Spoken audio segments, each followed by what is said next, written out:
Vamos abrir a palavra do Senhor, irmãos, em Atos, capítulo 2. Livro de Atos, capítulo 2.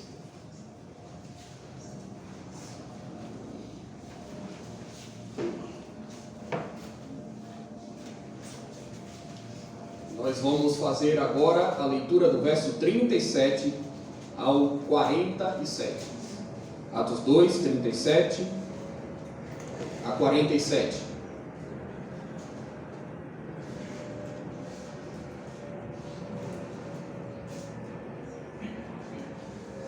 Ouvindo eles estas coisas, compungiu-se-lhes o coração, e perguntaram a Pedro e aos demais apóstolos: que faremos, irmãos?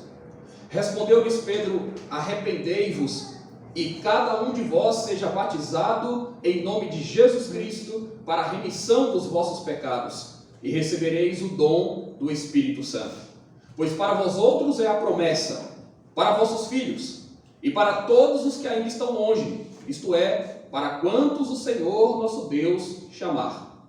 Com muitas outras palavras deu testemunho e exortava-os, dizendo: salvai-vos desta geração perversa. Então os que lhe aceitaram a palavra foram batizados, havendo um acréscimo naquele dia de quase 3.000 pessoas. E perseveravam na doutrina dos apóstolos e na comunhão, no partir do pão e nas orações. Em cada alma havia temor, e muitos prodígios e sinais eram feitos por intermédio dos apóstolos. Todos os que creram estavam juntos e tinham tudo em comum. Vendiam as suas propriedades e bens, distribuindo o produto entre todos, à medida que alguém tinha necessidade. Diariamente perseveravam unânimes no templo, partiam pão de casa em casa e tomavam as suas refeições com alegria e singeleza de coração, louvando a Deus e contando com a simpatia de todo o povo. Enquanto isso, acrescentava-lhes o Senhor dia a dia os que iam sendo salvos. Ó Deus, que bela descrição que nós temos na Tua Palavra sobre a beleza da Tua igreja, sobre o dinamismo da Tua igreja, sobre as evidências de como o Espírito Santo atua sobre o Teu povo. Nós queremos, ó Deus, Te louvar e Te bendizer porque o Senhor nos trouxe aqui, porque o Senhor tem propósitos para nós, porque o Senhor tem mensagens a serem comunicadas, porque o Senhor alcança o coração dos homens, porque o Senhor transforma vidas, porque o Senhor é o nosso Deus de geração em geração. Louvado e engrandecido seja o nome do Senhor, por tudo aquilo que o Senhor fez e tem feito por nós, por tudo aquilo que o Senhor fará por nós, por tudo aquilo que o Senhor já prometeu, por toda a esperança que existe em nosso coração, do futuro glorioso que o Senhor nos reserva, do galardão que o Senhor prometeu a cada um daqueles que te forem fiéis. Esteja, ó Deus, agora, em cada ato desse culto, nos edificando, e nos edifique com a ministração da Tua Palavra, nos edifique, nos dando um vislumbre dos salvos reunidos, nos dê um vislumbre do céu, que nós um dia desfrutaremos, para que, ó Deus, sejamos animados, fortalecidos, e para que sejamos encorajados em meio às lutas que nós enfrentamos nesse mundo. Preserve o Teu povo, sê com aqueles que creem em Jesus como Senhor e Salvador. É em nome dEle que nós também oramos. Amém. Você tem o Espírito Santo de Deus habitando em seu coração? Quais seriam as evidências da presença do Espírito Santo na vida de uma pessoa ou na vida de uma igreja? Como nós poderíamos entender o fenômeno que acontece, que está narrado, que é descrito aqui em Atos capítulo 2? O fenômeno da descida do Espírito Santo. Que tipo de lições preciosas nós podemos extrair acerca deste relato histórico de um evento único, mas que traz para nós, meus irmãos, alguns ensinos bastante importantes, como crentes que nós somos. Ensinos a respeito, inclusive, da missão que nos foi dada, da missão que nós devemos cumprir nesse mundo. Nós estudamos no último domingo que o Senhor Jesus ascendeu aos céus. E no momento da sua ascensão, na última aparição visível de Jesus aos seus discípulos, ele disse para eles: toda autoridade me foi dada, no céu e na terra. Ide, portanto, por todo mundo, fazei discípulos de todas as nações, batizai em nome do Pai, do Filho e do Espírito Santo. E eis que estou convosco todos os dias até a consumação dos séculos. E nós dissemos, meus irmãos, na ocasião anterior, que a ascensão de Jesus não apenas mostrava a sua vitória sobre a morte, sobre cada um dos seus inimigos, mas era necessário, segundo suas próprias palavras, para que o Espírito Santo, o Consolador, fosse enviado. E aqui em Atos, no capítulo 2, nós temos exatamente o contexto em que isso acontece. Jesus envia o seu Santo Espírito, o Pai envia o seu Santo Espírito para atuar de um modo vibrante sobre a vida da sua igreja. Portanto, meus irmãos, nós temos aqui um daqueles acontecimentos mais inspiradores, que nos mostram o cuidado de Deus sobre a vida do seu povo, que nos mostram como Deus está presente entre nós, como Deus atua entre nós. E eu gostaria de chamar a sua atenção para isso, porque é necessário refletirmos aqui sobre como o Espírito Santo opera na vida dos crentes e como o Espírito Santo opera na vida da igreja. Vale lembrar que este fato acontece após 50 dias da ressurreição de Jesus Cristo. Jesus ressuscitou dentre os mortos, apareceu aos seus discípulos várias vezes, por 40 dias, dando provas cabais de que ele havia vencido a morte. E então, ele sobe aos céus. 10 dias depois, acontece este relato que nós estamos nos deparando aqui. 10 dias depois, portanto 50 dias depois, no dia de Pentecostes, em um domingo, dia do Senhor, o Espírito Santo é enviado sobre os fiéis. Jesus havia dito que eles deveriam aguardar em Jerusalém a promessa. Eles deveriam aguardar em Jerusalém o cumprimento daquilo que os profetas disseram. Eles estavam lá, cumprindo o seu papel, em franca obediência a Deus, quando ocorre o que nós acabamos de ler. E eu gostaria então, irmãos, de traçar com vocês aqui 5 pontos principais. Como que o Espírito Santo opera na vida dos crentes, como que o Espírito Santo atua na vida da igreja. Primeiro, nós aprendemos aqui que o Espírito Santo nos impele a falar das grandezas de Deus ao mundo. Nós somos chamados a isso. E observem, meus irmãos, que há aqui uma ação especial do Espírito. O Espírito Santo de Deus sempre existiu. Sempre esteve presente. Desde a criação do mundo. Foi Ele, inclusive, que guiou os escritores do Antigo Testamento. Foi Ele que falou pela boca dos profetas que Deus levantou no passado. O Espírito Santo sempre esteve em atuação. Mas aqui acontece algo especial. Aqui acontece algo diferente na história da redenção. Aqui, meus irmãos, nós vamos perceber, inclusive, que a igreja vai romper fronteiras. O povo de Deus agora não está restrito a uma única nação. O povo de Deus agora vai abranger, vai alcançar gente de todas as partes, de todas as línguas, gente de todas as nações. Então, observem aqui que os discípulos estão reunidos lá em Jerusalém. Nós temos o primeiro relato, o primeiro espelho disso, entre os versículos 1 a 13, que foi a primeira leitura que nós fizemos aqui nesta noite.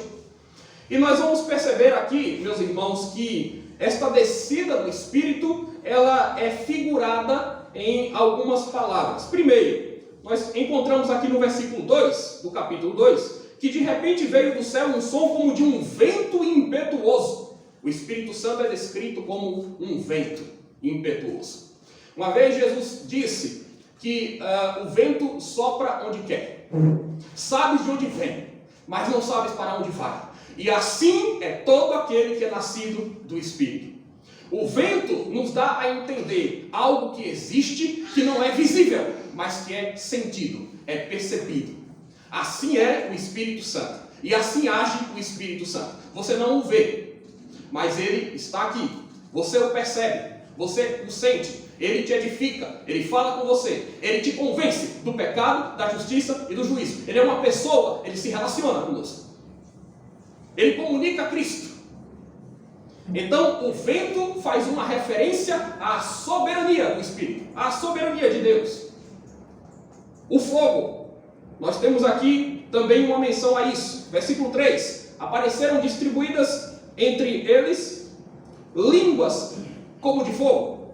O fogo faz referência à presença de Deus. O fogo muitas vezes é usado na Bíblia para descrever ou para figurar a santidade de Deus, a pureza de Deus, as aparições de Deus, as teofanias do passado. Nós vemos Moisés conversando, Deus falando com Moisés de uma sarça ardente, uma sarça que ardia, pegava fogo, mas não se consumia. Ali nós temos um símbolo de como Deus está presente. Nós podemos pensar também naquela pregação de João Batista, lembram?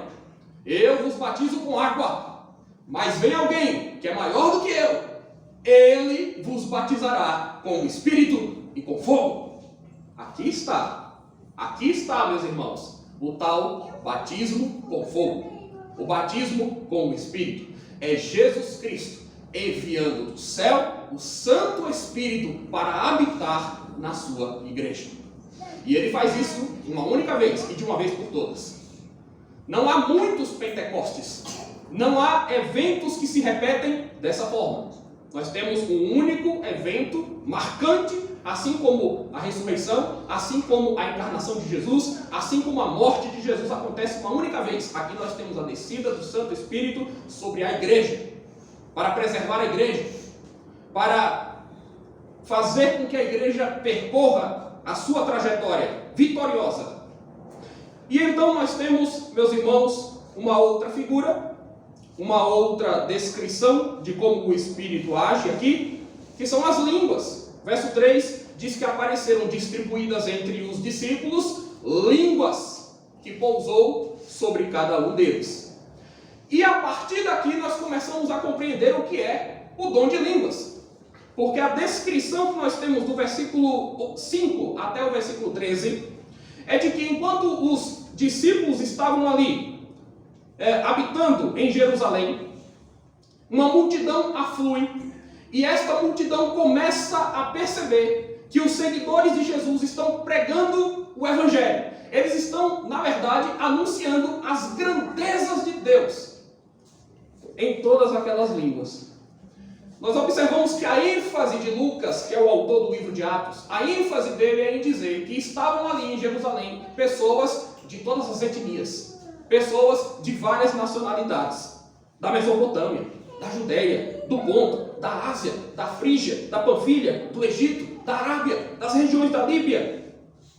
Judeus que eram prosélitos, né? Tanto judeus como prosélitos, desculpem, os gregos, os cretenses. E eles então perguntam no verso 11, como nós, vejam que essa pergunta é fundamental, como nós podemos ouvi-los falar em nossas próprias línguas as grandezas de Deus? Então, o que é que nós estamos percebendo aqui, meus irmãos? Que quando o Espírito Santo é enviado, a ideia, a missão que Deus nos confere é a de falar das suas grandezas a todo o mundo, em todos os lugares.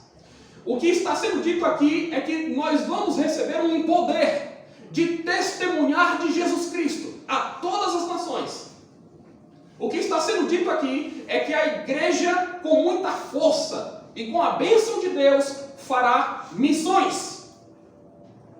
Muitas pessoas, povos distantes, terras longínquas, gente que não conhece, gente pagã, muitas pessoas do Oriente e do Ocidente, de todas as partes, se reunirão para adorar a Deus. Independente da origem deles, eles ouvirão um chamado, eles serão convertidos e eles então se unirão como um só povo. Essa é a ideia. Nós temos aqui o oposto do que acontece na Torre de Babel. quando a difusão das línguas e dos mais diversos idiomas dividiu aquelas pessoas lá. Porque ali eles estavam em um ato de rebeldia contra Deus. Ali eles queriam construir o seu império e desafiar a Deus. Mas aqui não. Aqui, meus irmãos, o dom de línguas é concedido à igreja naquele momento, naquele período único histórico, no primeiro século, para sinalizar que a obra de Deus, que a grandeza de Deus deve agora ser anunciada em todos os idiomas conhecidos, a todas as nações. Porque em todos os lugares do mundo, Deus tem os seus. Deus tem os seus escolhidos. Deus tem os seus eleitos. Então, a pergunta que eu mencionei, que está no versículo 11, é a pergunta que, na verdade, dá sentido ao nosso primeiro ponto. O Espírito Santo nos impele a falar das grandezas de Deus ao mundo. Essa é a razão pela qual o Espírito desceu aqui. Nós, como crentes cheios do Espírito, devemos nos propor a falar das grandezas de Deus. Onde quer que Deus nos colocar, para onde Deus nos enviar, nós devemos falar das grandezas de Deus. Segundo aspecto importante aqui, o Espírito Santo nos mantém apegados à palavra e às promessas de Deus. Isso é muito interessante porque o Espírito não age à parte da palavra. Se existe uma ação verdadeiramente, genuinamente do Espírito Santo, ela não contradiz a palavra de Deus. Ela não é de nenhuma forma aviltante em relação àquilo que Deus já revelou. Observem aqui, meus irmãos, eu quero destacar o discurso de Pedro agora. Porque este é o primeiro sermão de um apóstolo após a morte e a ressurreição de Jesus Cristo. E este primeiro sermão dá a tônica do que vai ser agora a pregação central da igreja. A morte e a ressurreição de Jesus Cristo. E é um sermão que Deus usa de uma maneira tão grandiosa que após esta pregação, o resultado é 3.000 pessoas convertidas de uma só vez. Outro dia eu ouvi alguém dizendo que bastou uma pregação de um apóstolo para que 3.000 pessoas se convertessem. Vejam o agir de Deus como é poderoso. Hoje em dia talvez nós devamos pregar 3.000 sermões para que uma pessoa se converta, né? Mas ali foi um sermão para 3.000 se converterem. Nós não vivemos tempos muito fáceis, né? E Deus não age sempre da mesma maneira em todos os tempos. Mas o fato é, Deus cumpre os seus propósitos. E aqui o apóstolo Pedro, com muita autoridade, ele se levanta, ele ergue a voz e ele começa a confrontar os seus ouvintes. O Evangelho envolve isso. A pregação fiel do Evangelho envolve uma confrontação. A pregação fiel do Evangelho envolve inclusive uma responsabilização dos homens. Vocês mataram o Messias. Mas Deus agiu. Deus o ressuscitou. Observem que Pedro inclusive começa o seu discurso se defendendo. E dizendo que eles não estavam embriagados. Porque haviam ali entre aquele grupo zombeteiros. Pessoas que não entendiam o fenômeno. E que começaram a entender que os apóstolos estariam embriagados. Pedro diz, não é isso que está acontecendo. O que está acontecendo aqui é. E quando ele vai explicar o que acontecia ali, ele recorre a uma palavra profética. Ele recorre a uma palavra profética. Ele recorre ao profeta Joel, mais especificamente. Do verso 16 ao verso 21 é o que você encontra. O que ocorre, segundo Pedro, é o que foi dito por intermédio do profeta Joel. E acontecerá nos últimos dias, diz o Senhor, que derramarei o meu espírito sobre toda a carne. Vossos filhos e vossas filhas profetizarão. Vossos jovens terão visões e sonharão os vossos velhos. Até sobre os meus servos e sobre as minhas servas derramarei o meu espírito naqueles dias e profetizarão. Só um parêntese aqui. Vejam o verso 18. Até sobre os meus servos e sobre as minhas servas derramarei do meu espírito naqueles dias e profetizarão. O profetizar aqui é falar das grandezas de Deus. O profetizar aqui é levar em consideração a revelação que já foi dada, que é o que Pedro está fazendo. Ele está nesse momento profetizando. Aqueles que receberam o Espírito Santo e que estão falando das grandezas de Deus em todas as línguas daquelas nações, estavam profetizando.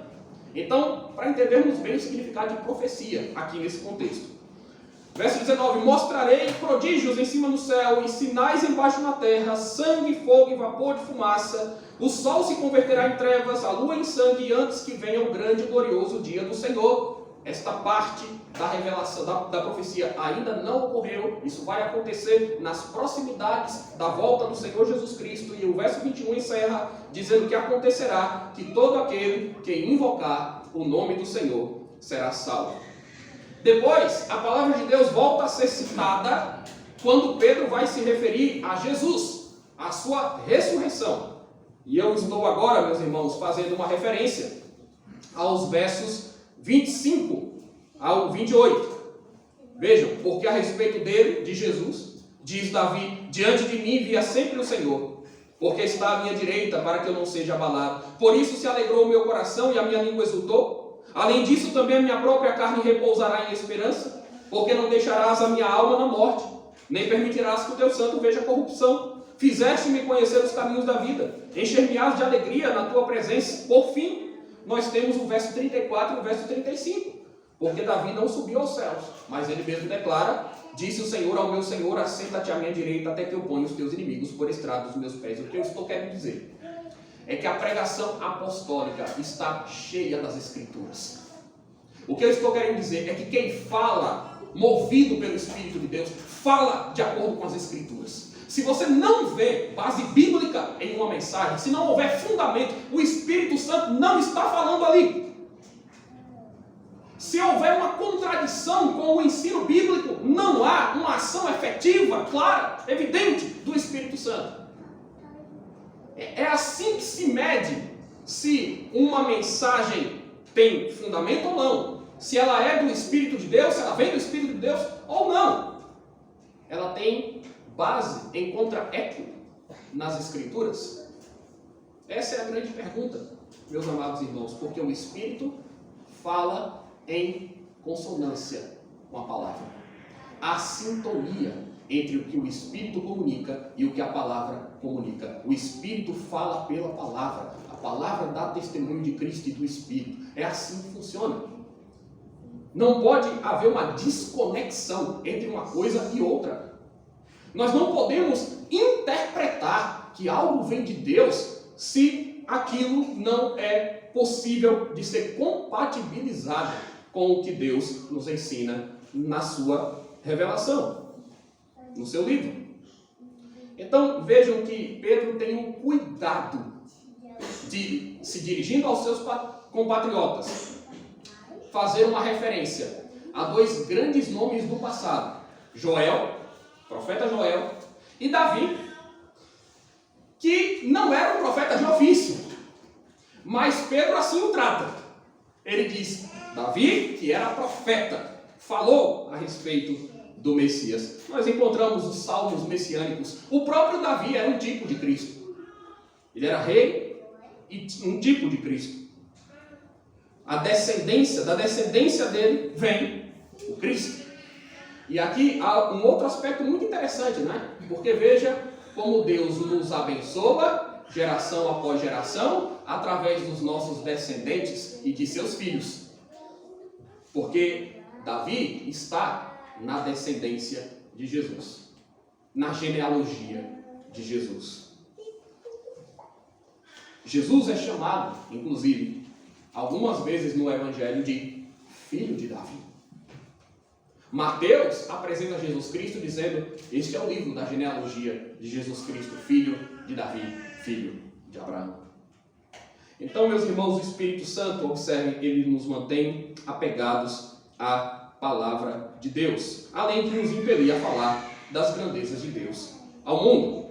Se você, inclusive, recuar um pouco, você vai ver que lá em Atos capítulo 1, no versículo 8, nós temos aquele versículo chave para entender o livro de Atos, que é onde é dito que os discípulos receberiam poder ao descer sobre eles o Espírito Santo, o poder de testemunhar. Eles seriam testemunhas de Jesus. Onde? Em todos os lugares. Em Jerusalém, na Judéia, Samaria e até os confins da terra. Está lançado aqui o roteiro que determina tudo que vai ser escrito no livro de Atos. Você entende o livro de Atos a partir de um único versículo. Atos capítulo 1, versículo 8.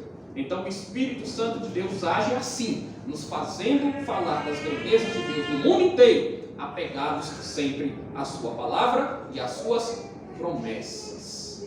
Terceiro ponto importante: o Espírito Santo aponta para Jesus como personagem central da história.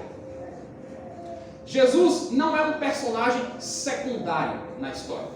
Jesus não é importante apenas para quem crer nele. Jesus é o Senhor do universo. Ele morreu e ele é o único que ressuscitou. Foi o único que venceu a morte.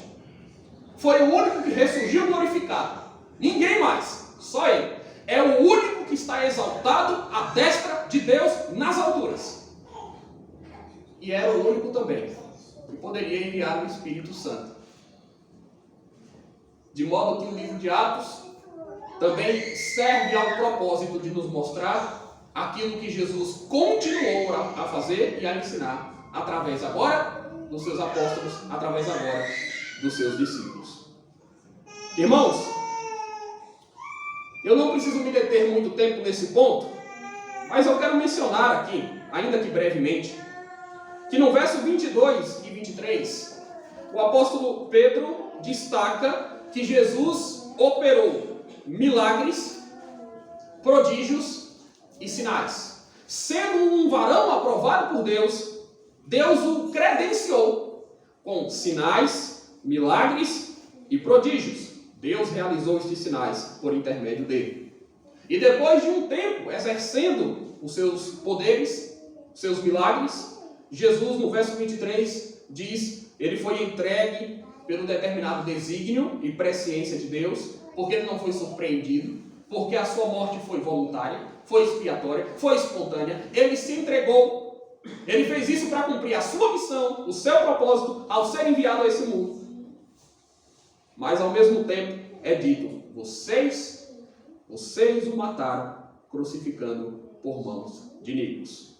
No verso 24, nós temos a menção de que a este Jesus, Deus também ressuscitou. Deus o ressuscitou, rompendo assim Jesus os grilhões da morte, porquanto não podia ser retido por ela. Se você adiantar a leitura, você vai ver que também no verso 29, do verso 29 em diante, nós temos a menção não apenas de que Cristo ressuscitou, mas também nós temos a menção de que Jesus foi exaltado nas alturas, né? E aí nós temos a referência, portanto, à ressurreição e à ascensão de Jesus. O verso 32 é importante porque Pedro também diz que a este Jesus Deus ressuscitou, do que todos nós somos testemunhas. A ênfase que nós vínhamos dando nas últimas mensagens. Vejam que há um testemunho muito claro. Deus deixou testemunhas oculares. Gente que viu Jesus ressuscitar. Gente que comeu, que se assentou com Jesus após ele ressuscitar. Todos nós somos testemunhas de que ele ressuscitou. É o que diz o apóstolo Pedro. E no verso 36, quando ele já finaliza ali o seu sermão, ele diz: esteja absolutamente certa, pois, toda a casa de Israel, de que a este Jesus que vós crucificastes, Deus o fez Senhor e Cristo. Então, a interpretação daquele fenômeno, do falar em línguas, da descida do Espírito, da pregação do Evangelho, a interpretação é toda cristocêntrica. Porque o Espírito opera em harmonia com Cristo e comunica a Cristo, comunica a sua morte e a sua ressurreição. Só Cristo é Salvador e é suficiente para nós. Quem nos convence disso é o Santo Espírito. Vejam, meus irmãos, esses 3.000 convertidos foram convencidos pelo Espírito Santo de Deus. Eles não chegaram à fé por um ato puro da intelectualidade deles. Não. Eles chegaram à fé pelo quebrantamento, pela transformação que só o Espírito Santo pode fazer no coração de uma pessoa. Então nós não vemos o Espírito aqui apenas descendo sobre aqueles que falaram em outras línguas. Nós vemos o Espírito aqui agindo de uma forma muito mais sutil. Sabe como? Convertendo o coração de 3.000. Estava lá o Espírito Santo, trazendo a conversão àquelas pessoas outrora incrédulas. E esse é o quarto ponto, aliás, que eu quero destacar. O Espírito Santo confirma aqueles que pertencem a Deus.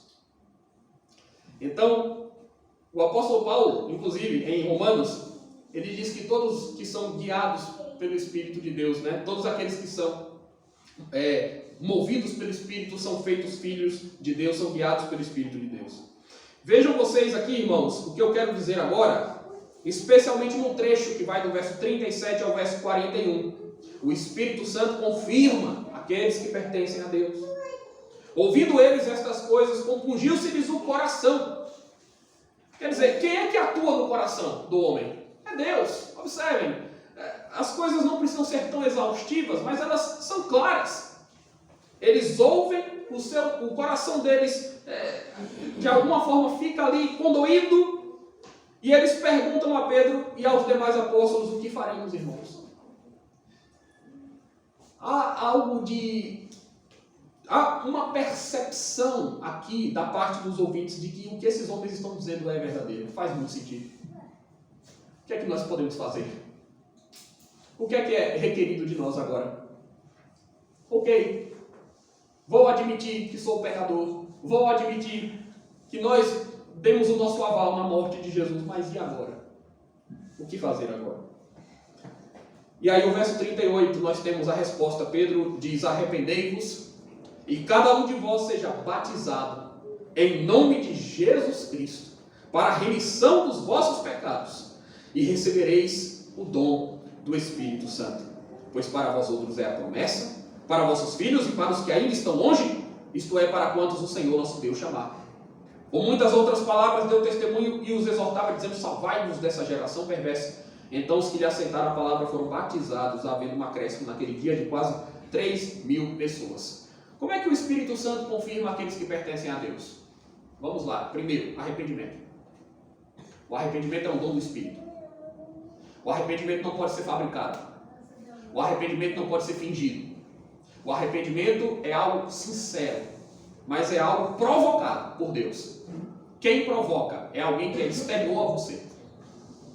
Por mais que você seja uma pessoa respeitada, ou por mais que você tenha talentos nesse mundo, você não é capaz de se arrepender dos seus próprios pecados, a não ser que o Espírito Santo anteriormente faça a obra completa no seu coração. E é quando o Espírito Santo realiza essa obra que nós nos arrependemos. O arrependimento é um sinal evidente de que o Espírito Santo está presente.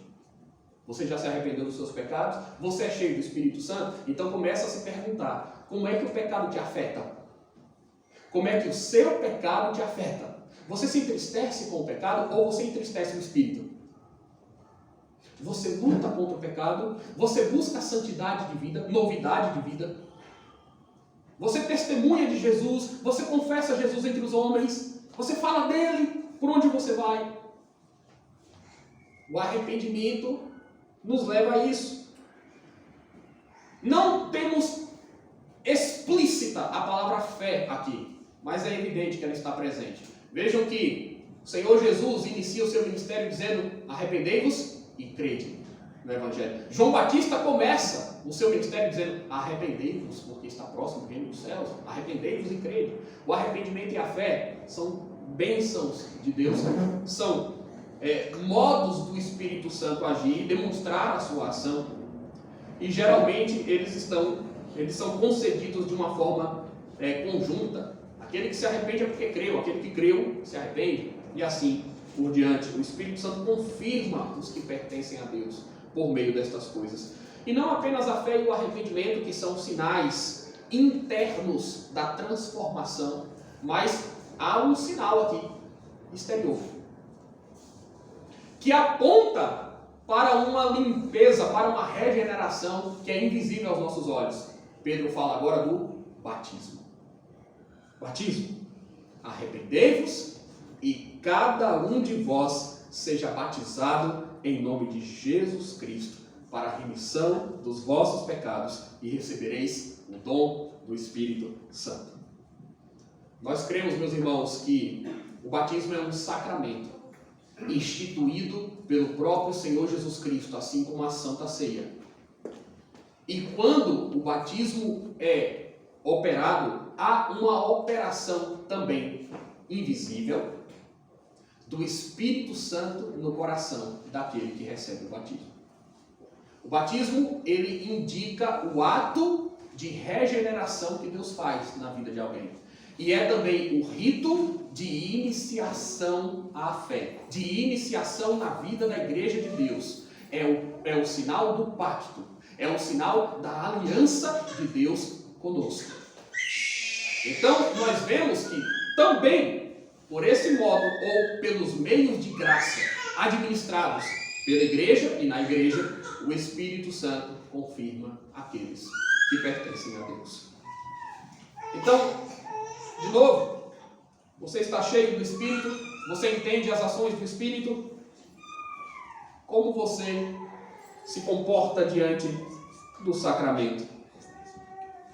Será que você tem um desejo no seu coração de vir a Deus, confessar a Jesus entre os homens e dizer: eu quero pertencer a esse povo, eu quero fazer parte do povo de Deus, eu quero fazer parte dessa aliança, eu quero sim o batismo de Deus, o Espírito de Deus?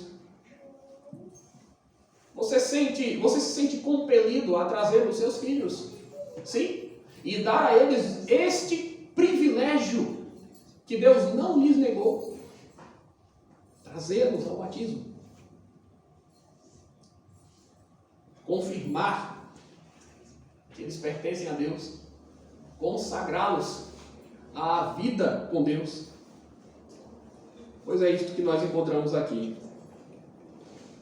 A promessa é para vós outros, a promessa é para vossos filhos, a promessa é para os que ainda estão longe, a promessa é para todos aqueles a quem Deus chamar. Em quinto e último lugar, nós vemos que a presença do Espírito Santo confere dinamismo e vitalidade à igreja. Quem faz com que a igreja esteja viva, quem preserva a fé no coração das pessoas, quem nos faz perseverar, é o Espírito Santo de Deus, é a presença de Deus. E aqui, meus irmãos, nós temos um relato impressionante, muito impressionante, sobre como os convertidos interagiam, como eles viviam. Do verso 42 ao verso 47, perseveravam na doutrina dos apóstolos e na comunhão, no partir do pão, nas orações. Em cada alma havia temor, e muitos prodígios e sinais eram feitos por intermédio dos apóstolos. Vejam vocês que Jesus, o texto disse anteriormente, que Jesus foi um varão aprovado diante dos homens, aprovado por Deus, de modo que Jesus operou o quê? Sinais e prodígios. Agora os sinais e prodígios são feitos pelos apóstolos. Agora os sinais e prodígios são credenciais apostólicas. São eles que estão ali, lançando os fundamentos da igreja, como representantes diretos de Jesus. Importante dizer que nós não temos mais apóstolos hoje. Os apóstolos todos morreram no período do primeiro século. O ofício apostólico cessou ali. O que não cessou, claramente, foi o agir de Deus, através de outros ministros e de outros vocacionados, que ele vai chamar para liderar o seu povo. Pastores, presbíteros e assim por diante. Mas aqui, nesse período, ainda era necessário e era muito importante que os apóstolos fossem capacitados por Deus para realizar milagres, sinais e prodígios, até porque eles tinham uma missão muito difícil. Eles tinham que levar ao mundo o Evangelho. Pouquíssimas pessoas, mas eles seriam usados por Deus para realizar uma grande obra. Alguns deles iletrados, mas eles receberam a capacidade de falar das grandezas de Deus em idiomas, inclusive, que eles não conheciam, que eles não foram treinados. Então, essa é uma demonstração de como Deus está aqui, ajudando os seus discípulos nas suas fraquezas a cumprir uma missão que para eles era muito difícil de cumprir. Mas o texto segue dizendo que todos os que creram estavam juntos e tinham tudo em comum. Eles vendiam suas propriedades e bens, distribuíam o produto entre todos à medida que alguém tinha necessidade e diariamente perseveravam unânimes no templo, partiam pão de casa em casa, tomavam suas refeições com alegria, singeleza de coração, louvando a Deus e contando com a simpatia de todo o povo. A forma como o texto se encerra nos dá muita esperança, não é? Enquanto isso, acrescentava-lhes o Senhor dia a dia os que iam sendo salvos. O que é que nós temos, irmãos? Aqui nós temos um retrato de uma igreja dinâmica, cheia de fervor, cheia de vitalidade, cheia de alegria. Aqui nós temos doutrina, aqui nós temos oração, aqui nós temos comunhão, aqui nós temos celebração da Santa Ceia. Você percebe que o verso 42 diz que eles perseveravam na doutrina dos apóstolos e na comunhão, no partir do pão e nas orações? O fato de ele envolver partir do pão associado com orações, associado com doutrina, nos dá a entender que ele está se referindo ao sacramento da Santa Ceia. O que é muito interessante porque ele acabou de falar sobre o batismo. Pessoas foram batizadas. E na sequência nós temos pessoas que estão comungando. Você recebe o batismo e você passa a comungar na vida da igreja. Você passa a compartilhar as suas experiências aqui. Mas mais do que isso, nós temos uma igreja em que os irmãos têm e demonstram generosidade. Isso daqui não está sendo imposto por ninguém. Eles não estão sendo obrigados a fazer isso. Não. Eles estão fazendo de todo o coração. Eles estão vendo uns aos outros, olhando uns aos outros, observando as necessidades uns dos outros. E estão se dispondo a ajudar, a contribuir. Eles fazem isso com alegria. Eles não são obrigados, eles não estão sendo oprimidos para fazer isso. Eles não estão sendo sugados, eles estão sendo renegados mesmo. E eles adoram, observem, tem adoração, tem culto, tem testemunho, tem simpatia dos de fora, tem conversão dos eleitos de Deus. Está tudo acontecendo aqui. Tudo está acontecendo aqui. Deus está acrescentando os seus àquela igreja. E Deus está mantendo os que são seus na sua igreja. Deus está nos capacitando, meus irmãos, ainda hoje, a cumprir a missão que Ele mesmo nos deu para cumprir. Por mais que seja uma missão grandiosa aos nossos olhos, que nós só podemos avançar pela presença, direção e atuação constante do Espírito Santo de Deus. Então, observem, eu volto a perguntar, você tem o Espírito Santo de Deus em sua vida? Você enxerga o Espírito Santo de Deus nesse lugar, nessa igreja, ao longo da nossa história, da nossa trajetória? Como é que nós podemos comprovar isso? Primeiro, o Espírito Santo nos impele a falar das grandezas de Deus ao mundo. O quanto você fala de Deus, o quanto você prega, você anuncia a Deus, as grandezas de Deus, às pessoas que Deus coloca no seu caminho, aos lugares que você frequenta. Gente de todas as nações aqui ouviram aqueles poucos apóstolos e discípulos falar na sua língua materna sobre as grandezas de Deus. Então o Espírito Santo, meus irmãos, nos leva a pregar. O Espírito Santo nos leva a cumprir a grande comissão. O Espírito Santo nos dá o impulso que nós precisamos para anunciar a verdade de Deus, para defender a verdade de Deus, para sustentar, para manter a verdade de Deus. Segundo, o Espírito Santo nos mantém apegados à palavra e às promessas. Onde há o Espírito do Senhor, há fidelidade à palavra. Onde há o Espírito do Senhor, há estudo bíblico. Onde há o Espírito do Senhor, há valorização da doutrina. Onde há o Espírito do Senhor, há a mensagem da cruz. O Espírito nos mantém apegados à revelação de Deus. Nós interpretamos a realidade, nós analisamos as coisas, nós enxergamos o mundo sob a ótica das Escrituras Sagradas, que são a palavra de Deus. Pedro explica a descida do Espírito Santo, tomando como base o que disseram os profetas. Como é que você explica os fenômenos que acontecem no mundo hoje? Como é que você explica a história? Como é que você explica os acontecimentos que se dão em meio à sua igreja? Certamente, meus irmãos, nós devemos buscar base bíblica. Como é que você opina sobre as mais diversas questões? Há base bíblica? Porque aquele que fala de acordo com o Espírito procura embasamento bíblico para falar. Aquele que pensa de acordo com o Espírito encontra no seu pensamento algum tipo de fundamento escrito místico. Mas o Espírito Santo aponta também para Jesus Cristo como personagem central da história. Nós não estamos falando, meus irmãos, de alguém qualquer, nem de um evento qualquer, quando nós nos referimos à morte, ressurreição, ascensão de Jesus Cristo. Nós estamos falando do personagem central. Se o Espírito Santo está agindo entre nós, ele confirma aqueles que pertencem a Deus. Você não é capaz de convencer uma única pessoa.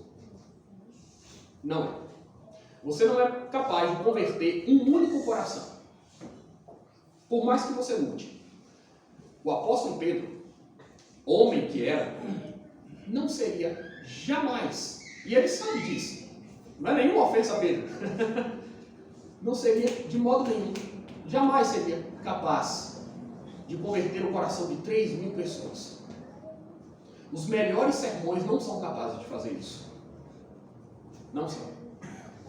Mas, quando o Espírito Santo aplica a mensagem pregada de Deus no coração das pessoas, não há um único homem que resista. Um único homem que resista. A graça de Deus é invencível. E é por isso que a igreja existe. É por isso que a igreja marcha. É por isso que a igreja vai continuar. É por isso que os eleitos vão continuar chegando aqui. E chegando onde houver uma igreja fiel a Deus. Porque o Espírito Santo de Deus estará convencendo os ouvintes, tocando no coração, compungindo o coração dos mais insensíveis, dos mais impressivos, dos mais resistentes. E só o Espírito Santo pode fazer isso.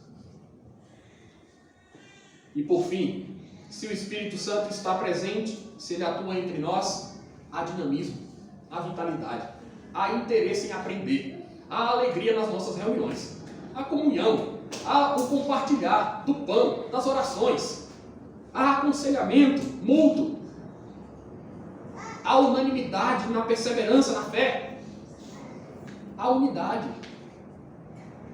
há testemunho. Tudo isso acontece em uma igreja que se reúne em torno de um Salvador tão maravilhoso, em torno de uma palavra tão verdadeira. Tudo isso acontece em uma igreja que tem uma fé genuína e em que o Espírito Santo está presente nela. Pois bem, meus amados irmãos, o Senhor Jesus morreu, ressuscitou, subiu aos céus, enviou o seu Espírito. É onde nós estamos agora. Essa é a era que nós estamos vivendo. Essa é a era. É a última etapa do plano de Deus antes que Jesus venha para consumar definitivamente a sua obra redentora. Nós estamos aqui no aguardo, na espera de que aquele que morreu e ressuscitou, aquele que subiu aos céus e que enviou o seu Espírito para não nos deixar órfãos, enviou o seu Consolador para não nos deixar tristes, enviou o seu Espírito para nos dar força para cumprir a missão. Estamos aqui no aguardo, na expectativa, na doce expectativa de que um dia ele vai voltar para receber os seus, para abraçar os seus eleitos, para recolher aqueles que fazem parte da sua igreja, para transformar o mundo e a realidade. Todos aqueles que aqui estão já são privilegiados, porque já foram recebidos na família de Deus. E muitos ainda serão, pela fé, pelo arrependimento, pelo batismo, muitos se chegarão a Deus. Louvado seja o Senhor.